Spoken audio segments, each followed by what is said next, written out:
it just seems to me the fan base, and I think potentially one or two senior players as well, are not having Thomas Frank. So I think long term it's difficult to see how he turns this around. Liverpool made their stance pretty clear that Semenyo wasn't a target for this window, so I think Manchester City was always the most likely destination. Could Michael Carrick be in the mix as well?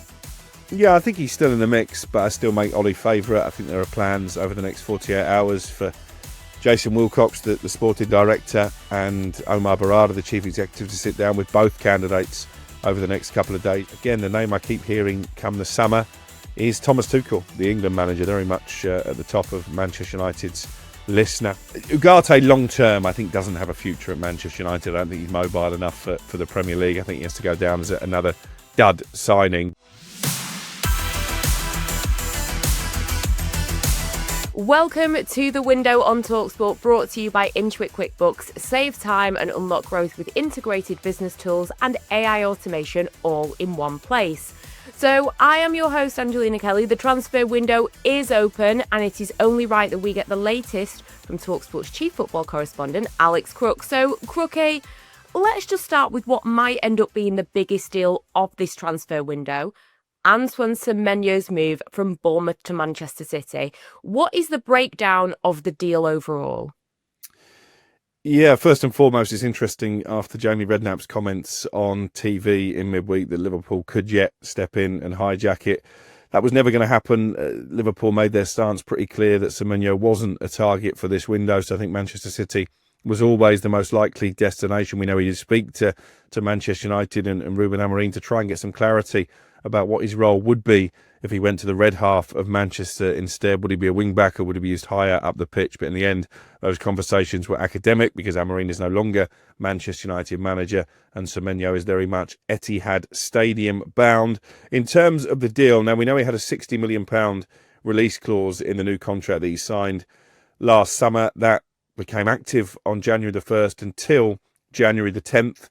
So that's why City have nipped in now.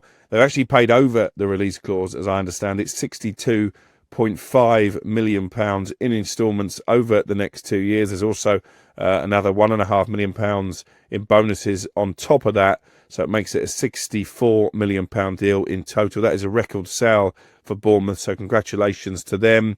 And they've also managed to get another 6 months out of Semenyo when there was interest last summer by convincing him to sign a new deal on the proviso that this release clause was built in and active from January. There's a 10% sell-on as well, so if Manchester City do make a profit on that £64 million, that could be good news for Bournemouth.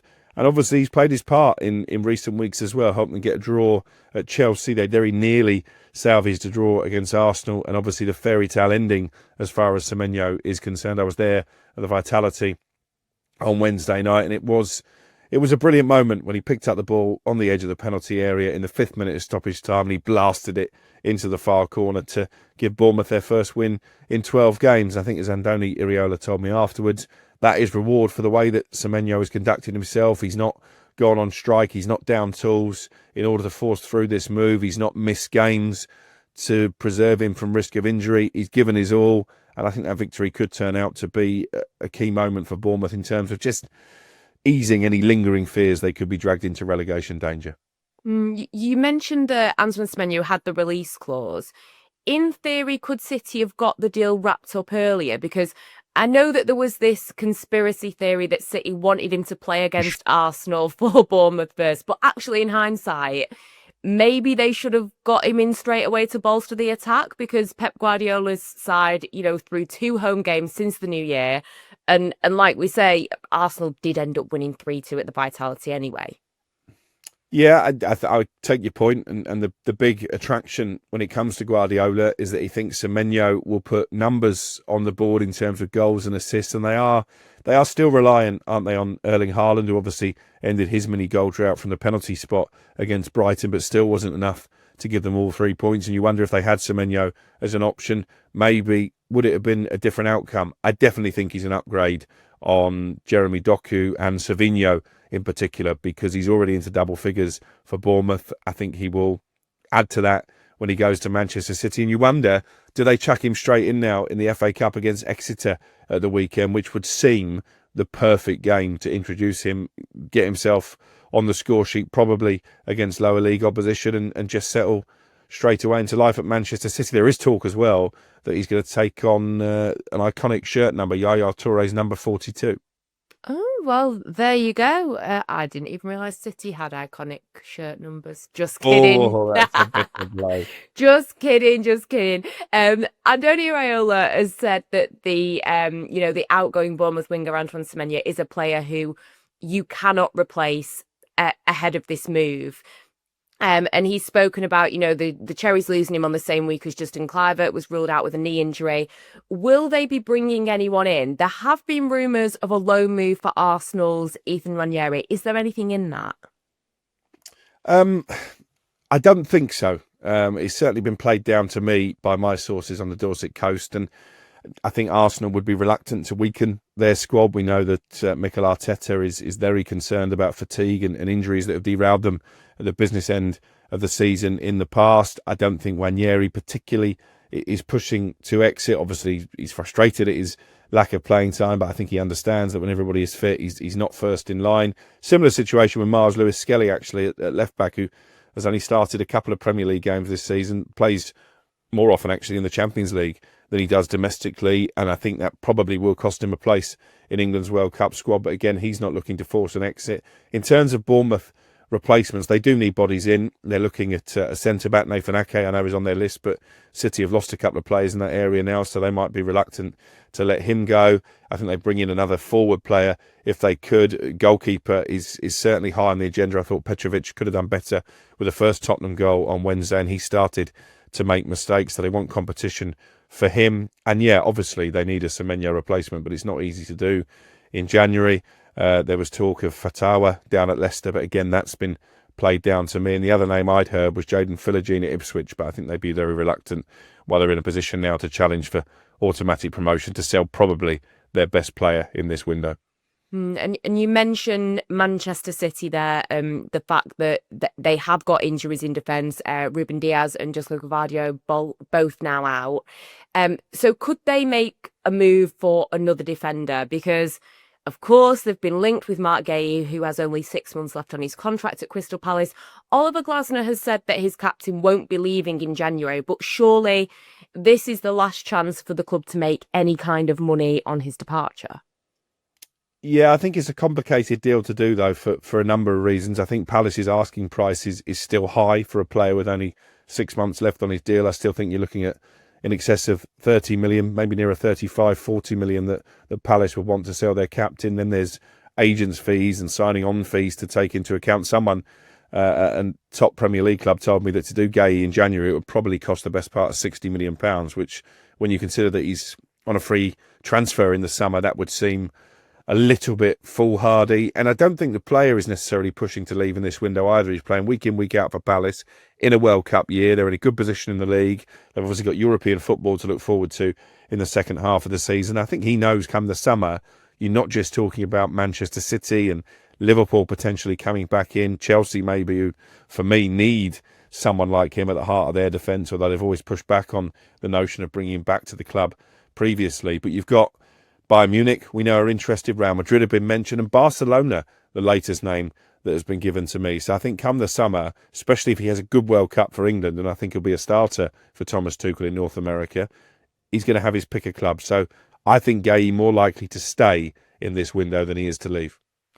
Crossing over to the red side of Manchester now, to our team, United are in need of a new manager before they even think about signing new players.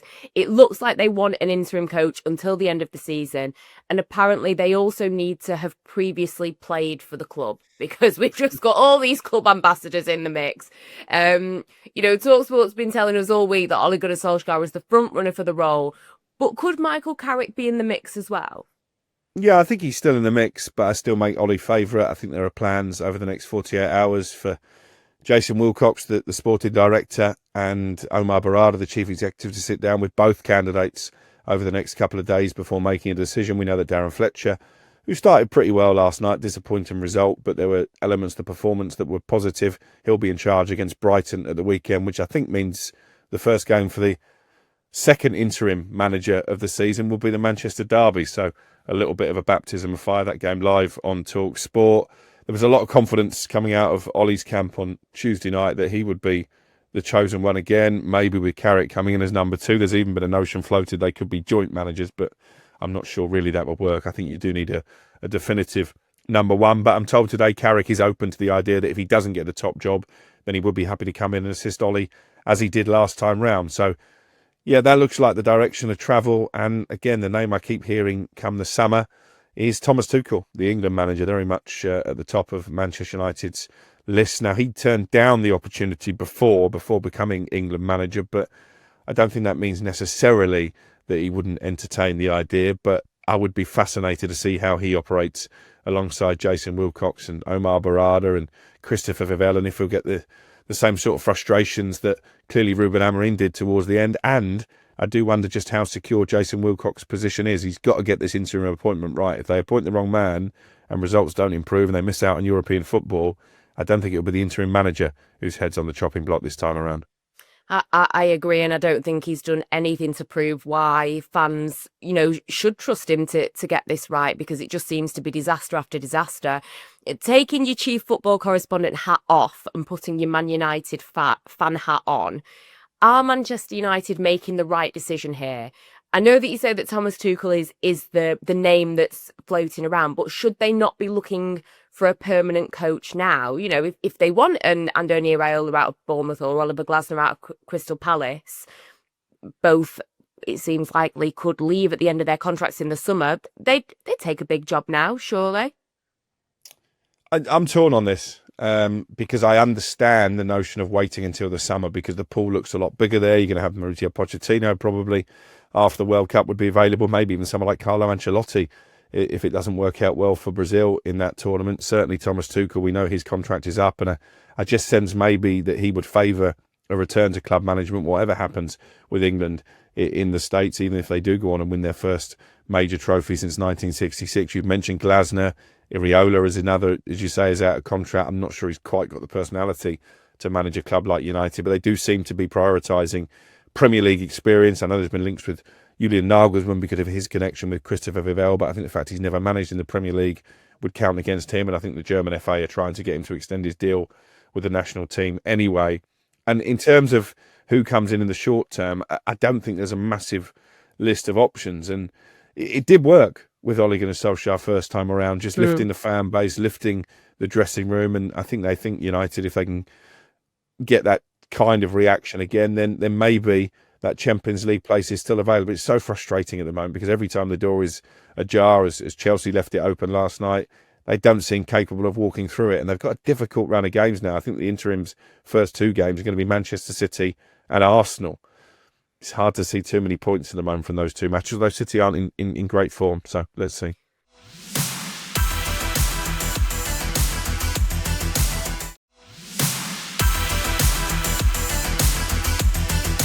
So basically, it just seems to be a case of wait for the World Cup to finish, see which nations did well or didn't do well, and then maybe they'll be in the mix. And I guess the other fear with picking a manager that's been at a World Cup is you're already going to, if things don't hit, let's say it is Thomas Tuchel, if things don't hit the ground running, then it's going to be an excuse of, oh, well, the manager didn't have the summer or didn't have a proper pre-season, or because you would like to think, as an England fan, you would like to think that Thomas Tuchel is going to be solely focused on that, not thinking about Manchester United, not thinking about signings, etc. But I guess the role of a head coach, you're relying on people like Omar Barada and Jason Wilcox to take the reign, maybe a bit more with transfers anyway. But it is a risk, isn't it, that you've got that period in the summer where the manager isn't there. Especially if you do wait until after the World Cup. I mean, we're all hoping that Thomas Tuchel won't be available until after July the 20th, when the World Cup final takes place in New Jersey, and that is an awful lot of the summer to write off. I guess the advantage is that the Premier League is starting slightly later this year because of the extended nature of the World Cup and the increase in the number of teams. But you'd like to think they've got a plan in place, long before the end of that tournament. But I do wonder if we're heading for a sort of Julian Lopetegui situation here, if Thomas Tuchel is the chosen one, because obviously he was in charge of Spain when Real Madrid came calling, and the Spanish FA didn't react very well to that. They ended up removing him mid-tournament, didn't they? I'm not saying that's going to happen with Can you Thomas imagine? Tuchel, but it is probably from an FA perspective an unwanted distraction. Yeah, and finally with Manchester United, there are reports that Ajax are considering a loan move for Manuel Ugarte, according to a Dutch publication. Yeah. Apparently, he's a serious contender. Ajax do have a few options already. They have former Man United player Daley Blind. But it's talking about the wages could be a little bit of an issue. Ugarte's openness to a move away will depend on his role at United following the departure of Ruben Amorim. Do you think that Manchester United would actually be open to letting him go? I mean, I don't think fans have rated him that highly anyway, but maybe at the moment it's just a case of we can't let anyone out of the exit door until we know what's happening. Yeah, and I think that was part of the conversation that was taking place between Ruben Amorim and the hierarchy before he went. Are they going to sell Joshua Zirkzee? Are they going to allow Kobbie Mainoo to go out on loan? Clearly, with Mainoo, they were never really entertaining that, and I think that was a big issue between the hierarchy and the manager.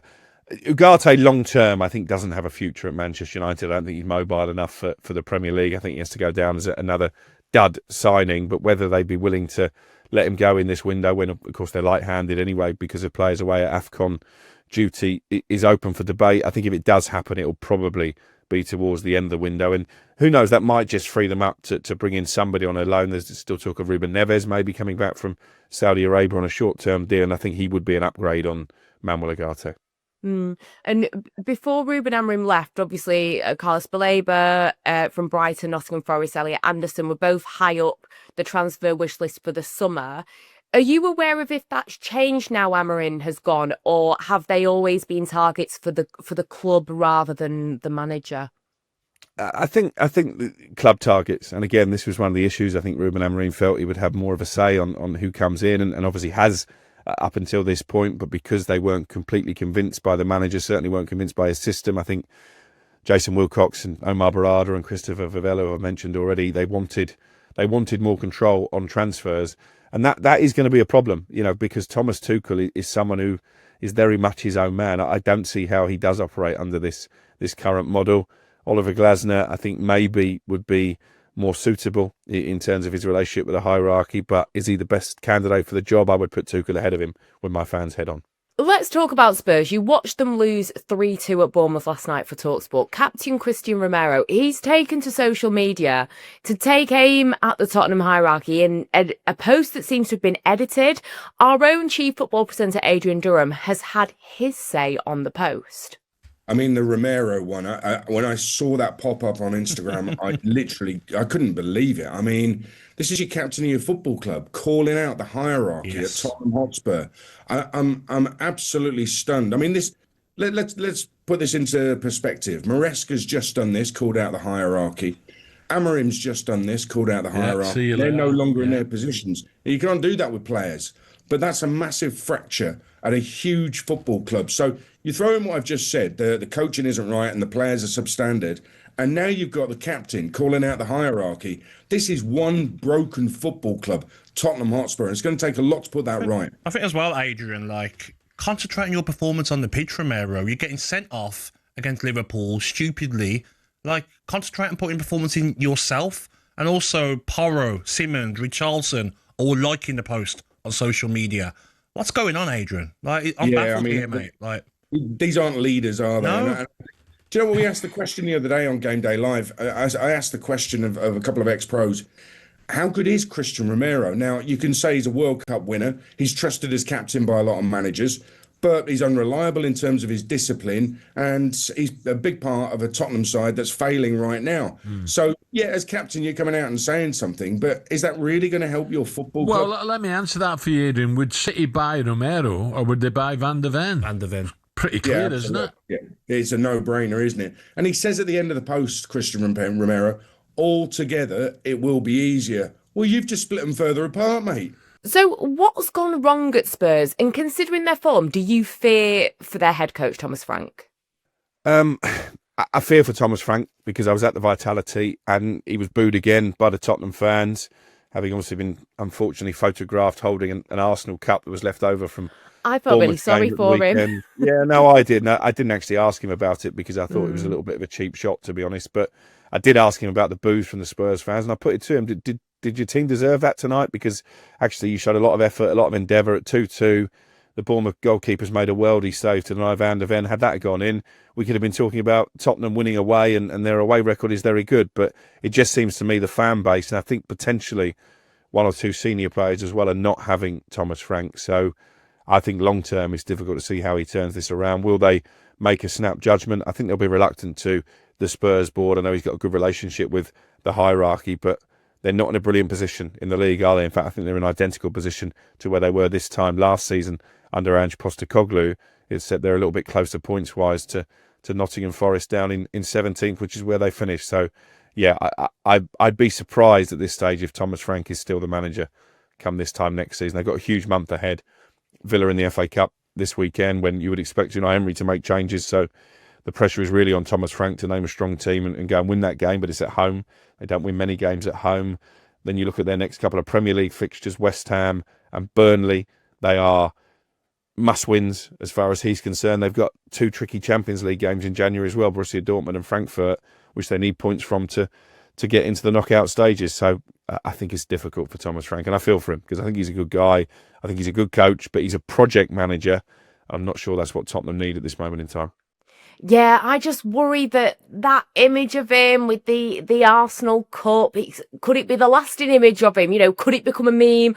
I felt really bad for him. And it seems like talkSPORT have been up to some similar tricks with Alan Brazil. Who has done that to him? That's bang out of it. He can't look at everything he touches, can he? Need to spend. They're brought in players. Sometimes you have to look at the coach and the players. Do more yourselves. The top goal scorer, Richarlison, 7 goals. Van der Ven is the next one on 3. Loads of players on 2. The players have got to do more. Yeah, I think you're not wrong. Keep blaming the board and blaming the owners. Frank hasn't had a window yet. I think it would be a bit of a mistake to fire him right now. But I think if we lose to Villa on Sunday in the Cup, I think he's going to be on terribly thin ice, because that realistically, even though it would be an outside chance. Oh, I've got some bad news, mate. I've just had it. Oh, it's here, mate. You've been drinking out of a Rangers cup for 20 minutes. And they've got all clips of you drinking from a Rangers cup. Return. Ow. Yeah, I did. So, Dim Sim brought it in. I tell you now, Dim Sim is finished with me. Yeah. I'm finished with him, sorry. Yeah. So you've been drinking out of that for 20 minutes. They've got all the clips on the socials. Drinking. It didn't taste right. Yeah, you've been drinking out of this. Alan's been drinking out of a Rangers cup, and you didn't notice, like Thomas Frank. It can easily happen now. You didn't notice, mate. It can easily happen when your mate alongside you doesn't tell you. I only just noticed. I told him, You liar. You liar. To wrap things up, are there any other transfer bits of news that we need to be keeping our eyes out for? Anything you're aware of? Well, I keep talking about Jürgen Strand-Larsen and that interest from Nottingham Forest that we reported first on talkSPORT does seem to be gathering momentum. I know Calamuendo has gone out on loan now to Frankfurt, so they do have a vacancy at the top end of pitch, and he seems just like the perfect Sean Dyche type signing. So, yeah, we're going to be keeping an eye on that. Matheus Mane obviously has enhanced his reputation with his last couple of performances for Wolves. There's been talk of Manchester City and maybe Chelsea showing interest in him, but I've spoken to sources at Molineux and they've told me in no uncertain terms he's not for sale at any price. Very much part of their long-term future and probably one of their best hopes of getting back from the Championship at the first time of asking next season. Well, there you have it, Crookie. Thank you so much for all of that transfer insight. You've been watching The Window on talkSPORT, brought to you by Intuit Quickbooks. Save time and unlock growth with integrated business tools and AI automation all in one place.